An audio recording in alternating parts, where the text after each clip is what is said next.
Wealthy men like thin women. If you are super curvy, you have to dress for your figure. Skinny is the outfit. Being skinny sends a message. You respect yourself. You prioritize yourself. Being skinny is self-respect, and if that offends you, maybe it's because it hits too close to home. Do you want to know one thing you cannot fake in life? Being skinny.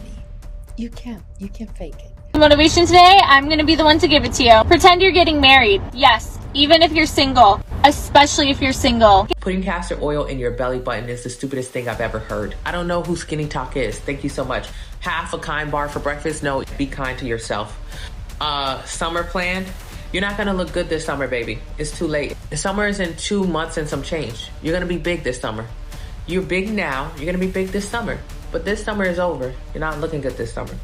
Hi, my name is Amanda, and this is Amanda Spice, where we look at culture and trends from that one lens that most commentary skips: money.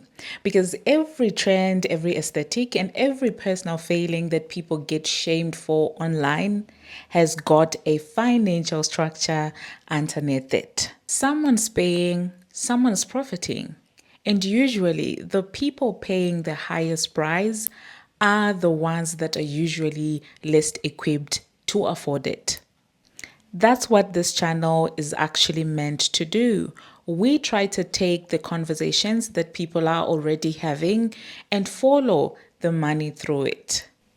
Now today, skinny talk gets discussed in two ways online. People either defend it as motivation or discipline, or they call it toxic and dangerous.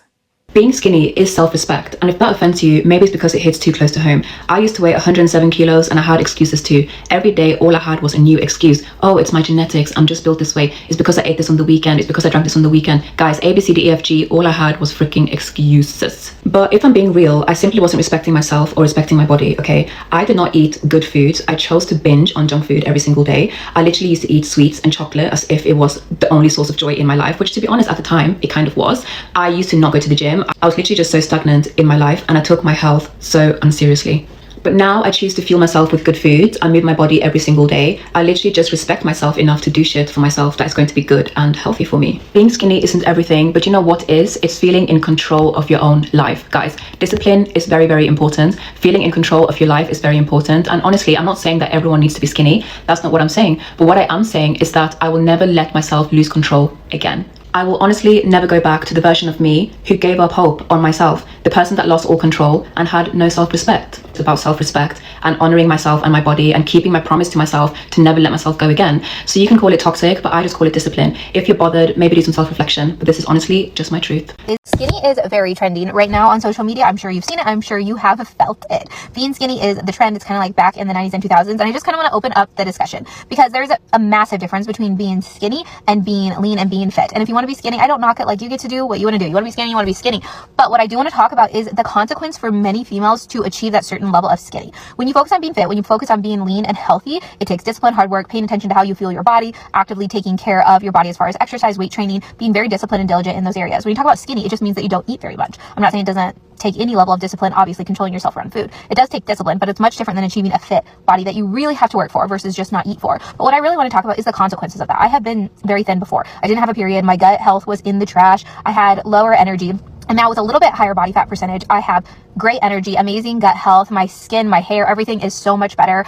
Libido, everything improves for female hormones when you have just a little bit more body fat on you. And right now with the skinny trend, my fear, I guess, is more so for young, impressionable girls that they will strive for that at all costs, even with consequence to their health. I'm not saying you still can't look good. I believe a fit and lean body, I actually think it's ideal, my personal preference. I think it's ideal to an overly skinny body, but the overly skinny trend oftentimes does come at a consequence for female health and hormones. And I just think it's a really interesting discussion. Both conversations are seemingly missing something quite important, because the question isn't really, is this conversation healthy?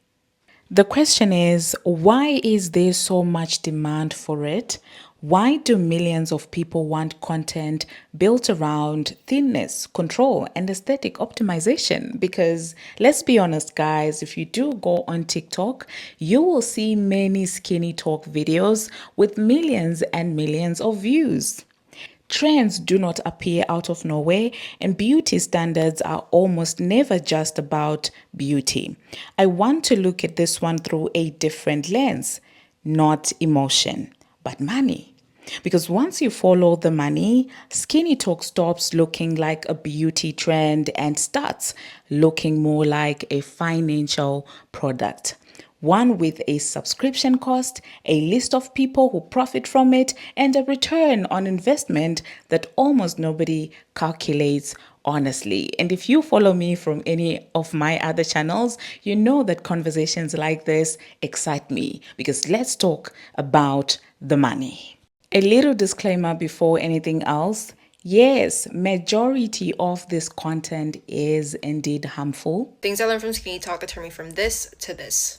Eat small, look small, eat big, look big. If you're not a dog, why are you treating yourself with a treat? If your stomach is rumbling, it's actually clapping for you.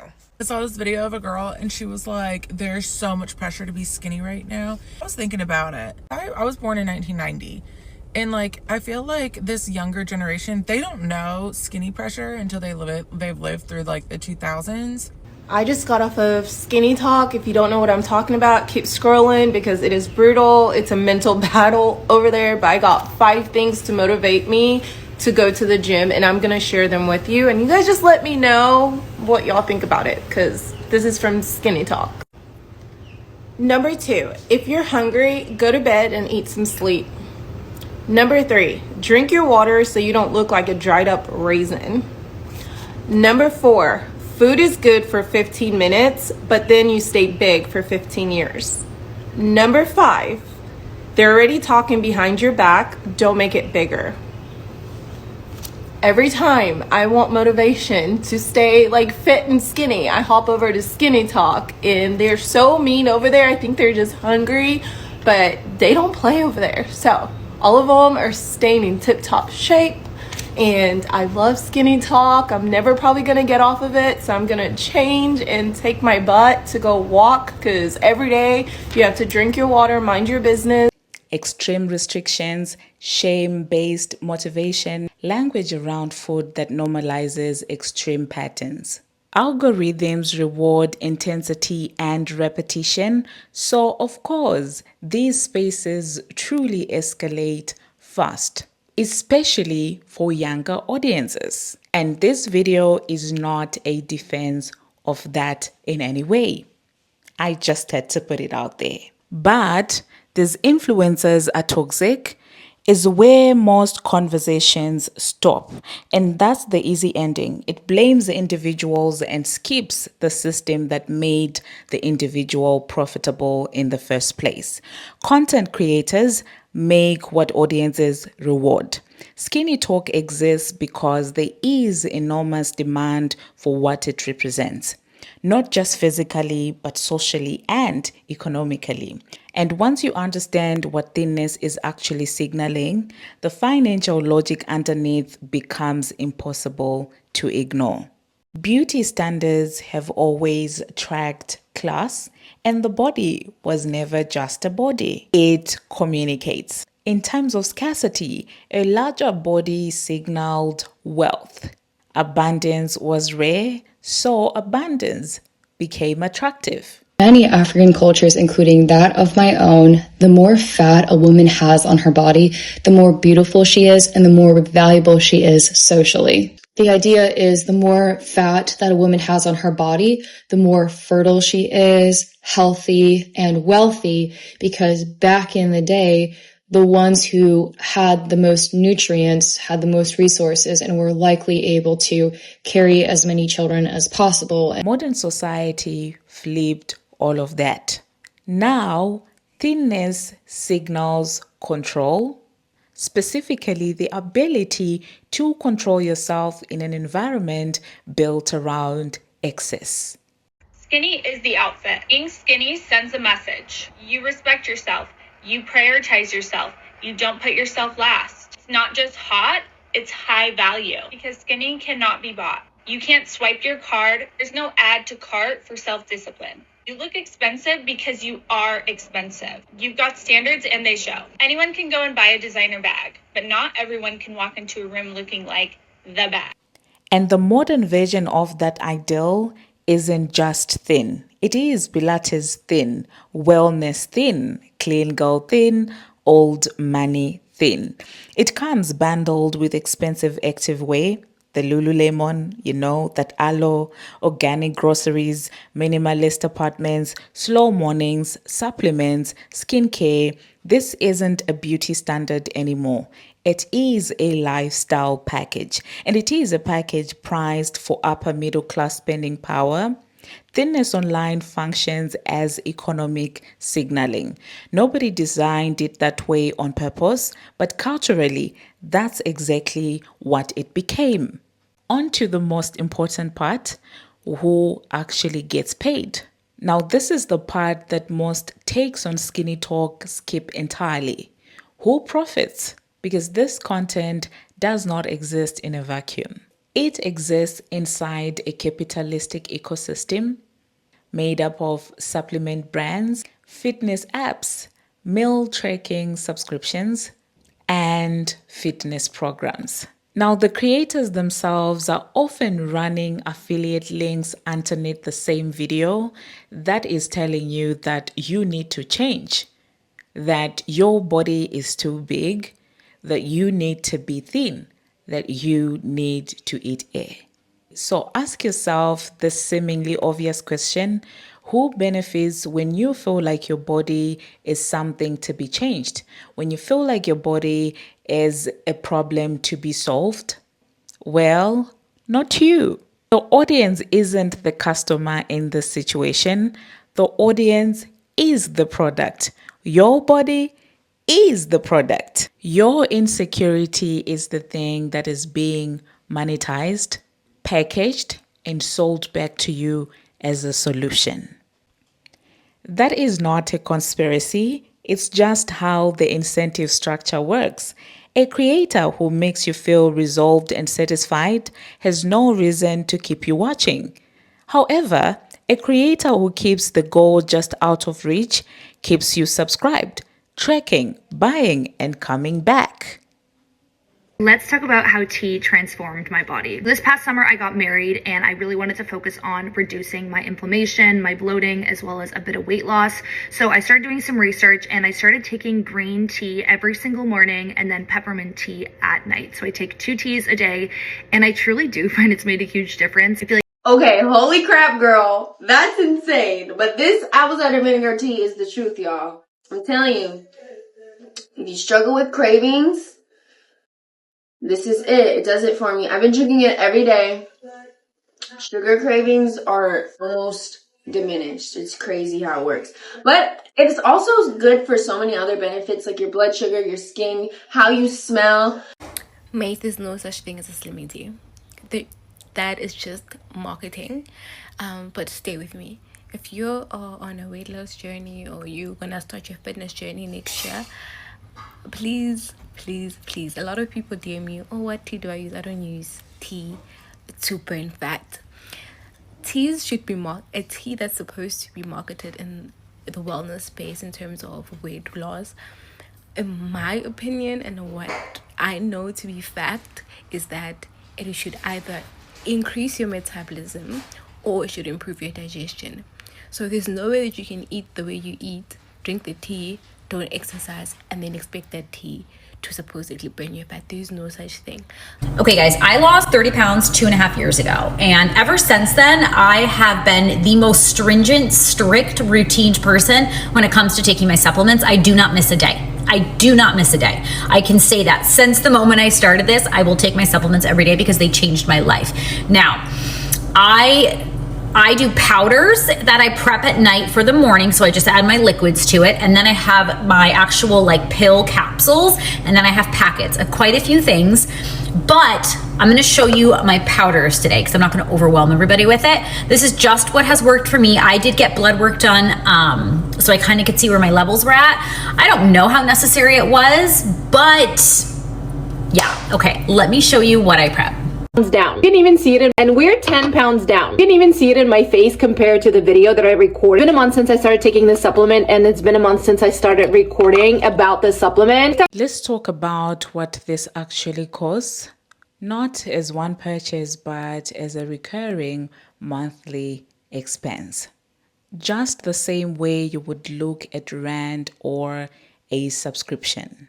That is fitness classes, supplements, specific grocery categories, skincare routines, trekking apps with premium tiers, aesthetic treatments, therapy framed as part of the wellness package. Individually, each item looks reasonable. But sum them up monthly and you are looking at a bill the size of a small loan payment, recurring indefinitely with no end date, because the goal is calibrated to always be slightly out of reach. Compare that to the cost of just not doing any of it. The math isn't subtle.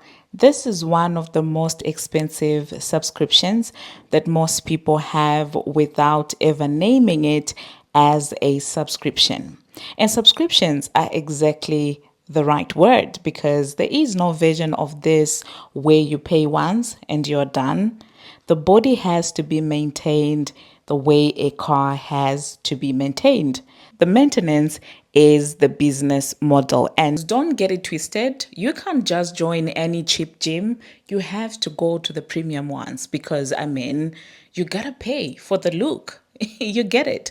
Everything has to be aesthetic. Remember that. So there is nothing aesthetic about you doing aerobics in your living room when your baby is out there crying, running, throwing things around. You've got to get a babysitter and then go to the expensive and fancy Pilates studio. Okay? Because if you are not doing Pilates, you are not skinny enough. I'm just telling you. If you've got big boobs either, you're not skinny. This girl just told me yesterday that she paid $46 for a drop-in class to get a workout in. Granted, I do think that it was a hot yoga class, but I was just like, what is happening? This is insane. So when I hear $46 for a drop-in class, I'm just like, how are people staying consistent? Because the most important thing is that you're consistently coming in, moving your body, taking care of yourself, and not just doing like a one-off every so often, which also leads me to like, I don't know, maybe the $46 included like a matcha drink or something in a cute little gift bag. But then I'm also thinking, how much is that really also worth? And are you doing that consistently? And could you have just gone to a drop-in class and then gotten like a $6-7 drink afterwards? I don't know.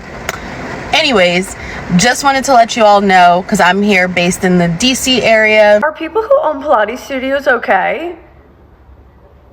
Are you guys are actually charging $42 for a singular class?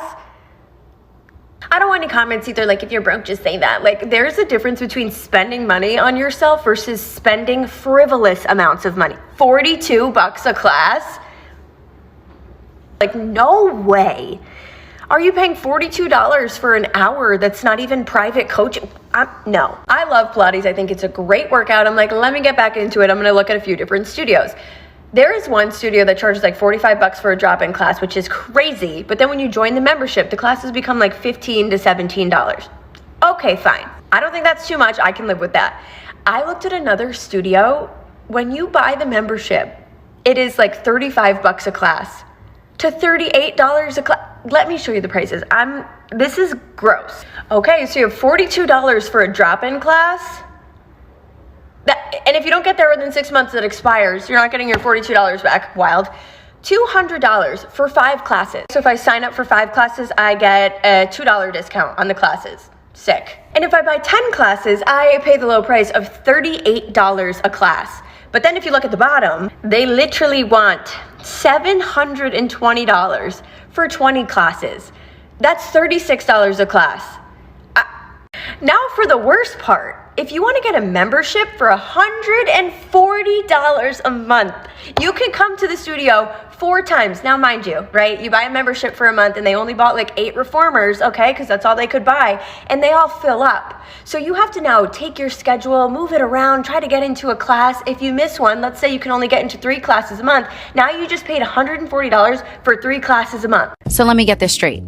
You pay for a gym membership, a Pilates studio, a class-only membership that doesn't give you access to a gym outside, a co-working space, and then maybe a recovery membership. Sometimes I need to remind myself that $60 for a workout class is not normal behavior. But honestly, everything is so overpriced in New York that I'm just looking for a quality workout. I came in with high expectations and this class did not disappoint. Before coming here, I was really intimidated to feel like everyone who takes Tracy Anderson is just the most beautiful sculpted human being. I definitely felt like a fish out of water at times because And then there is a cost that nobody can put on a receipt.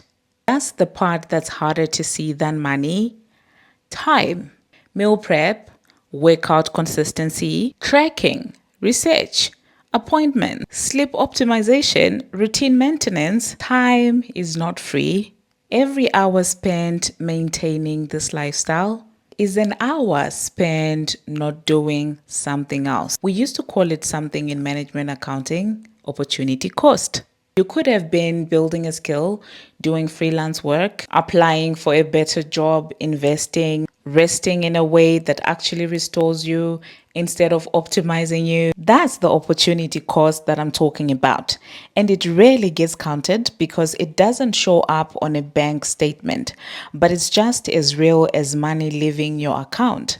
Maybe actually more real because money you can sometimes earn back. Hours you cannot. And this is where the class divide actually lives. The aesthetic doesn't require a small amount of money. It also requires large amounts of unstructured time. Because someone working long hours, juggling jobs, managing financial stress, does not have the bandwidth for this lifestyle, no matter how disciplined they may seem. Discipline was never the variable. Bandwidth was. Online, all of that becomes invisible. You only see the result. The result then gets read as personal failure instead of what it actually is. A structural difference in who can afford that time. Well, not me, nor you, because we have jobs, we've got to work, but a Stafford wife can obviously afford that lifestyle. Here's the question that almost nobody asks. Does this actually pay off?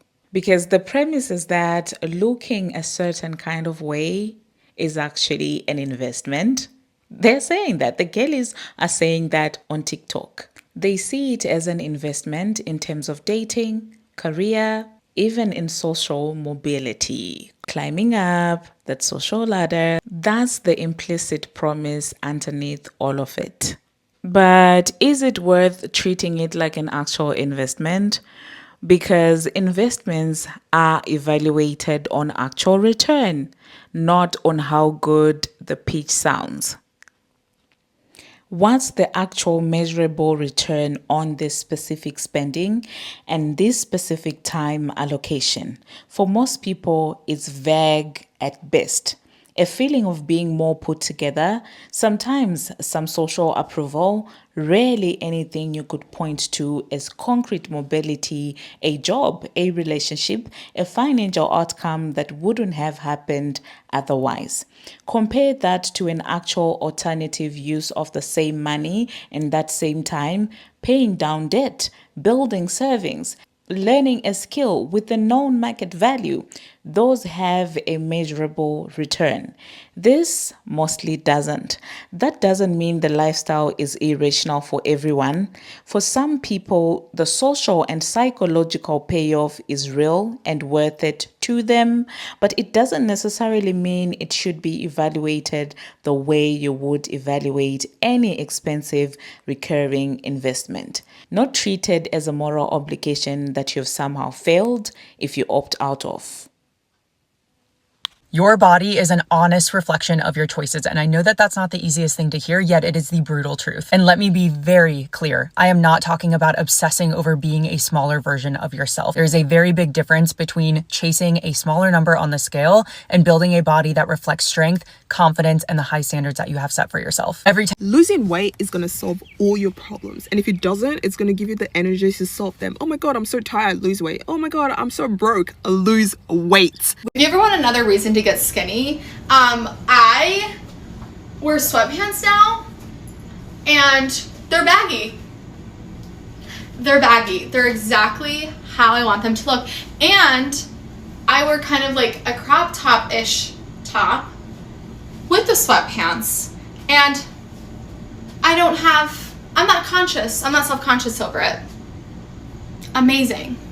I used to wear like sweatshirts, my husband's sweatshirts, large. They would fit snug. They were fitted. They were not oversized.